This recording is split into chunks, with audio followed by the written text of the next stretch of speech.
समता, स्वतंत्रता, बंधुता, न्याय, प्रज्ञा, शील, करुणा और मैत्री का संदेश देने वाले तथागत भगवान बुद्ध, संत गुरु रविदास जी, संत कबीरदास जी, ज्योतिबा फुले जी, साहू जी महाराज, पेरियार रामास्वामी नायकर जी, डॉक्टर बाबा साहेब अम्बेडकर जी, माता रमाबाई जी, मानवर कांसीराम साहब सहित समाज के सभी महापुरुषों के चरणों में कोटि कोटि नमन करते हुए आदरणीय भिक्षु संघ और यहाँ उपस्थित सभी साथियों, सभी को क्रांतिकारी जय भीम, विनम्र नमोदय।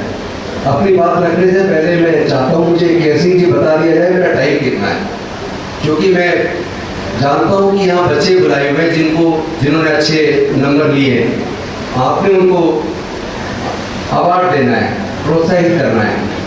और पहले ही मुझे लगता है इसे एक लंबा प्रेजेंटेशन हुआ है, कितना लोग सुनना चाह रहे हैं, कितने देर बैठ पाएंगे, तो इसका अंदाजा मुझे नहीं है। मैं चाहता हूँ मुझे बता दीजिए मेरे को कितने मिनट आप दे रहे हैं, तो मैं सिर्फ उससे फालतू नहीं बोलूँगा। 10 मिनट ठीक है, मैं घड़ी देख के आप रखिए, मैं 10 मिनट से ज़्यादा नहीं लूँगा, मैं सीधा मुद्दे पे आता हूँ। साथियों, ये इतिहास तो हम अपने समाज का जगह जगह चर्चा कर रहे हैं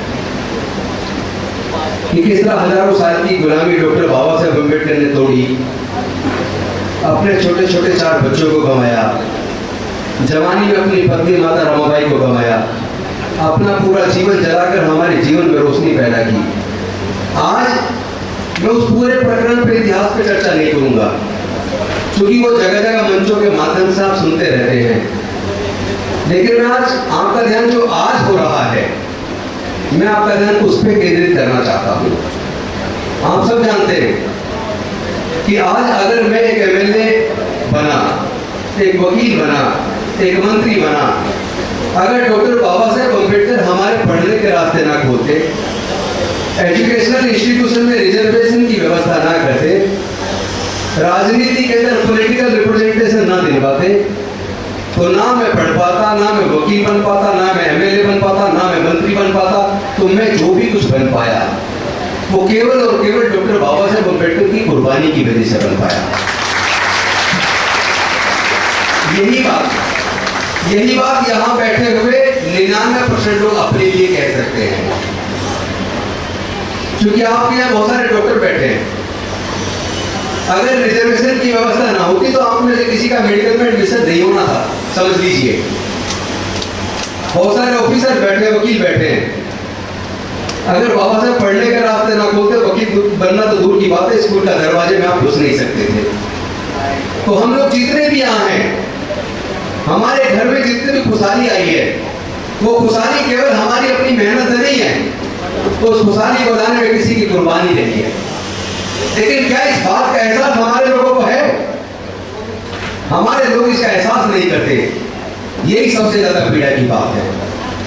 जो भी कुछ हमें मिला, जो डॉक्टर बाबा साहेब अम्बेडकर देकर गए, अनफॉर्चुनेटली हमारे और आपके सबके रहते हुए पिछले 75 सालों में उसमें से 70% छीन चुका है।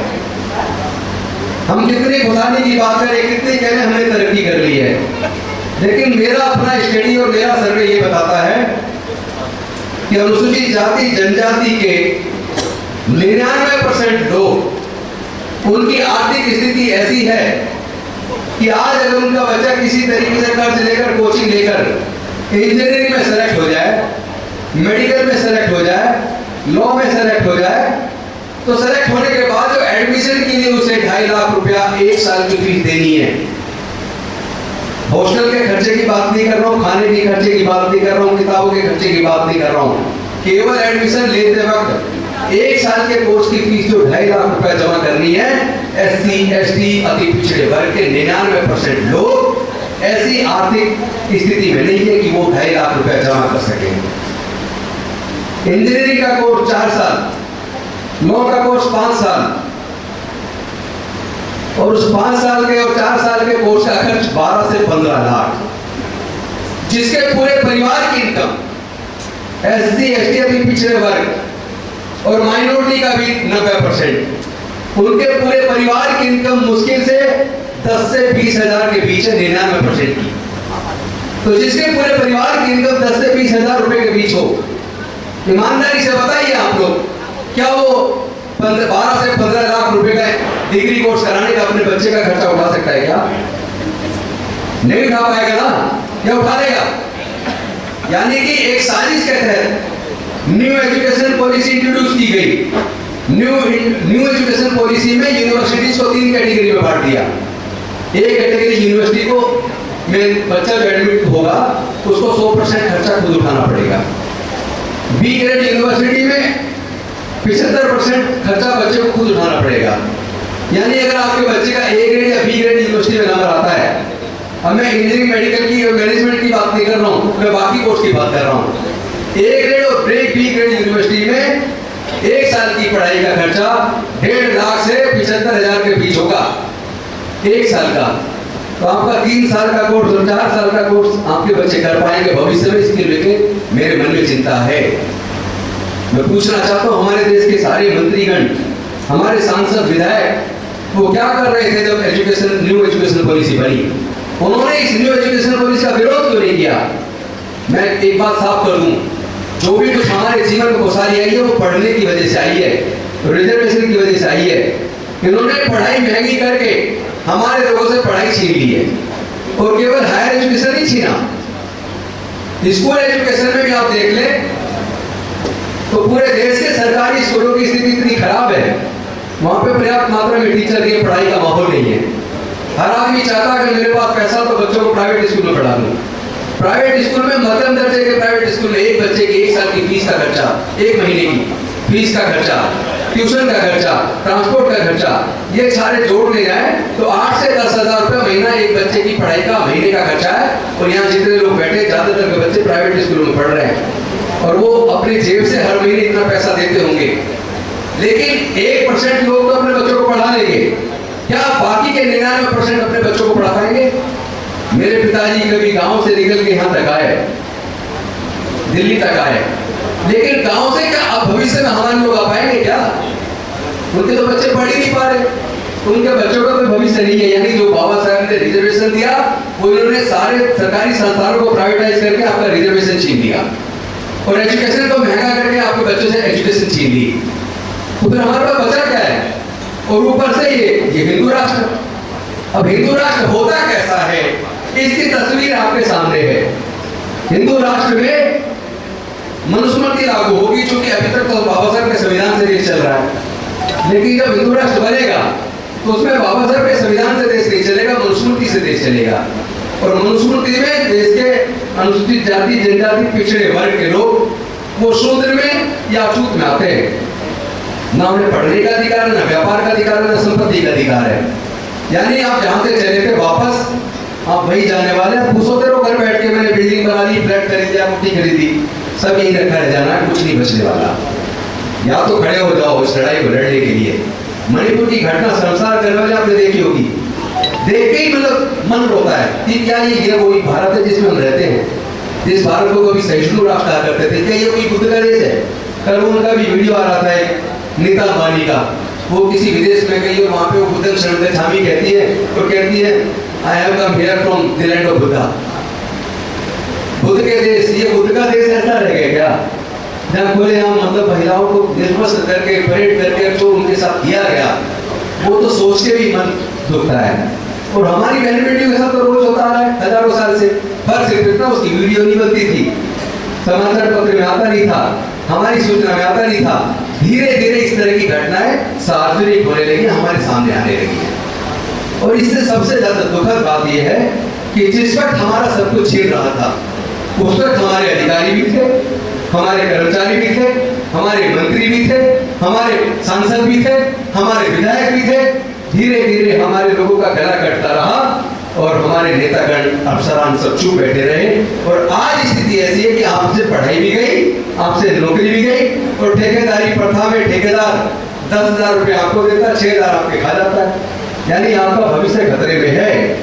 अगर आप सब लोग अनुसूचित जाति, जनजाति, पिछड़े वर्ग और माइनॉरिटी के लोग अगर एकजुट होकर इस लड़ाई को नहीं लड़ोगे तो याद रखना वो मूंछ रखने पे भी आपकी हत्या कर रहे हैं, घड़े छूने पे भी आपकी हत्या कर रहे हैं, आपके मुंह पे मूत रहे हैं, खुले आप वीडियो बना के डाल रहे हैं। वीडियो बना के डालने का मतलब क्या है?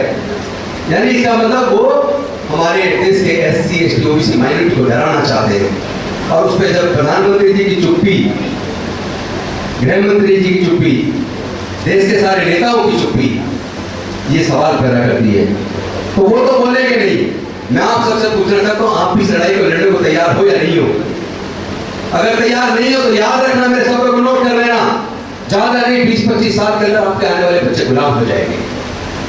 आपके बच्चे गुलाम होने वाले हैं। आप अपने बच्चों से आंखें नहीं मिला पाएंगे, याद रखना।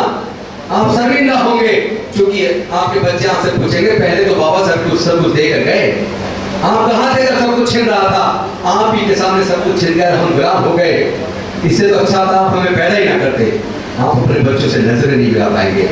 अपने दिल में जरा झांक कर देखो, सोचो क्या जिम्मेदारी जो आपको निभानी चाहिए थी।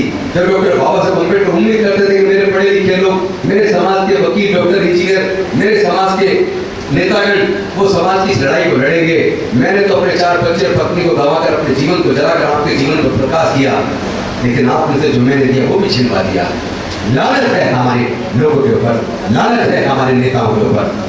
आज अगर कुछ कर सकते हो तो खड़े हो जाओ इस लड़ाई को लड़ने के लिए। लेकिन याद रखना, कुछ लोग मैं देखता हूँ भाषण देते हैं, भाषण में कहते हैं गोली का जवाब गोली से देंगे, लाठी का जवाब लाठी से देंगे। ये लाठी गोली की लड़ाई नहीं है, और वैसे भी हमारे लोगों के पास तो औजार हथियार है भी नहीं। और सवाल एक और है कि औजार हथियार से कभी कोई जंग जीती नहीं जा सकती। ये लड़ाई विचारधारा की लड़ाई है। आपके पास इतनी बड़ी सांस्कृतिक विरासत है, खुद का धर्म है। आपके पास डॉक्टर बाबा साहब अम्बेडकर है, आपके पास संत गुरु रविदास है, आपके साथ तथागत बुद्ध है, आपके पास ज्योतिबा फूले है, आपके पास कबीर है, आपके पास मानवता इंतजाम है। इतनी बड़ी सांस्कृतिक विरासत आपके पास है। आपको तो सिर्फ इतना करना है कि जो महापुरुष कह के गए उनके बताए रास्ते पर चलकर अपने समाज के, अपने बच्चों के भविष्य के लिए लड़ना है। अगर आप नहीं लड़ेंगे फिर से आपके बच्चे गुलाम होने वाले हैं। मेरी ये बात नोट कर लेना। और मैं इतनी ही बात कह के इस उम्मीद और आशा के साथ कि आप अपने बच्चों को दोबारा गुलाम नहीं देखना चाहते, आप ईमानदारी से अपने सारे मतभेद बुलाकर, चाहे वो किसी भी पॉलिटिकल पार्टी में काम कर रहा हो, चाहे वो किसी भी संगठन में काम कर रहा हो, ये सारे संगठन भी तब रहेंगे जब देश का संविधान बचेगा। आप लोग भी तब रहेंगे जब देश का लोकतंत्र बचेगा। अगर संविधान और लोकतंत्र दोनों खत्म हो गया और अगर मनुस्मृति लागू हो गई तो याद रखना आपके बच्चे आपको कोसेंगे। और मुझे उम्मीद है आप अपने बच्चों की नजरों में गिरना नहीं चाहेंगे। इन शब्दों के साथ, इस आह्वान के साथ, इस आशा के साथ आप लोग अपने बुजुर्गों की सांस्कृतिक विरासत को बचाने के लिए, अपने बच्चों के भविष्य के लिए, अपनी बहन बेटियों की इज्जत के लिए, अपने समाज के स्वाभिमान के लिए इस लड़ाई को ईमानदारी से, बुद्धि और विवेक से सोच विचार के इसको लड़ेंगे, एकजुट होकर लड़ेंगे। बहुत बहुत धन्यवाद। नमो बुद्धाय। जय भीम, जय भारत। बहुत बहुत धन्यवाद सर। अब मैं एक नाम पुकारूंगा, मिस तनीषा इस हॉल में है। आउटस्टैंडिंग परफॉर्मेंस के लिए इस मीडिया को सम्मानित किया जाएगा। यदि मेरी आवाज़ सुन रही है तो मंच पे आ जाएं। तनीषा।